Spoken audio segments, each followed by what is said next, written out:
How do placement modifiers, top of search, product pages, and rest of search work? So when you're creating one campaign, especially here, placement modifiers, it's applicable for sponsored products most. Yes, it applies to sponsored brands as well. What I'm going to teach you is way more applicable to sponsored products, so just keep that in mind. So when it comes to sponsored products, how do placement modifiers work? There are 3 different placements right now that are native within any campaign, which is top of search. So the first page of Amazon, you're going to type in a keyword. Let's say I was typing in a baby carrier, front-facing baby carrier. So I can put the baby right here with the baby facing outside. So that was the keyword that I was typing on. And based on whatever I found, the first 3 products that I really liked, those are the ones that I clicked on. And those are the ones that I saw first. So top of search placement is the one that is bringing you the products right in front of you. Whenever someone is going to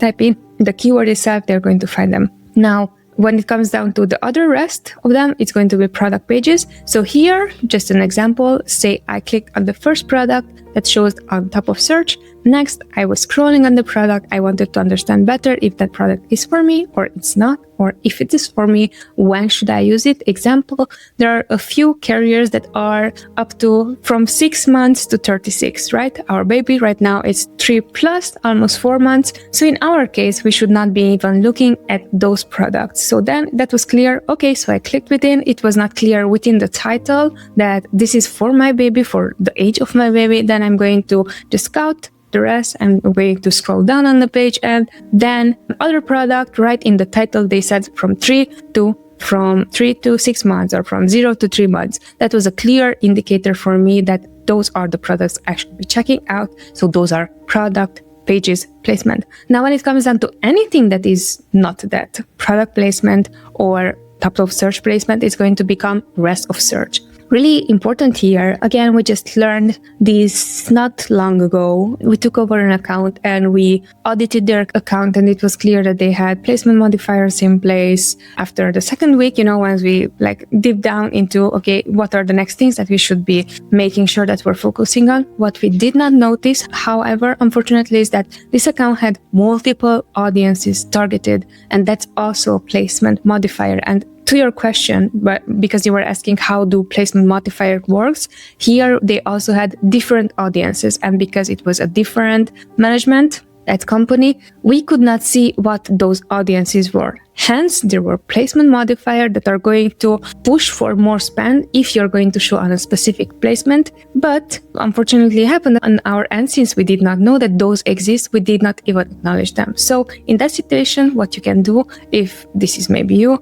make sure that when you're talking about placement modifiers, you're going to look at absolutely all placement, even the newer placements such as audience modifiers. And if you're taking over an account such as we did, make it as campaign hygiene and structure hygiene of, hey, look at all placements besides the top 3, right? But basically, in a nutshell, how do modifiers work? They are going to just bump up the price of the top base bid for that placement. Best practices when it comes down to this would be, we would be raising placements percentage. So from 0, we are raising it to 35, then 50, then 100, and so on.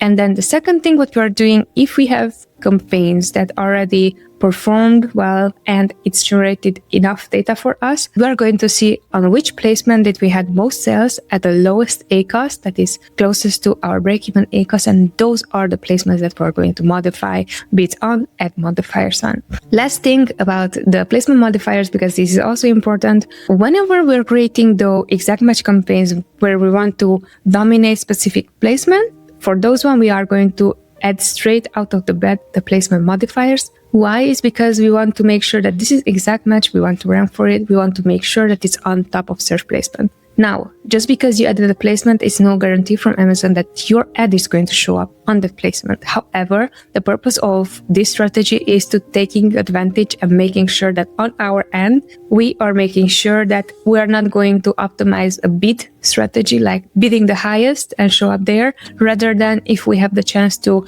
bid, let's say, middle ground and then add a placement modifier, can we strategically make sure that we are showing up there? Again, why? Is because especially if you are having this dynamic bidding strategy, then that bid it's going to outbid your competitor. This is just a bit more complex what I was saying the last few phrases, but it's important for you to know because you were asking about how do placement modifier works. Technically, it's going to work that way. One more thing before I let you go is it's important to make sure that for previous campaigns who already have data gathered, we would look at 14 to 30 days data even to make sure that at least we have 10 orders for one specific placement where we would be considering even placement modifier for an existing campaign.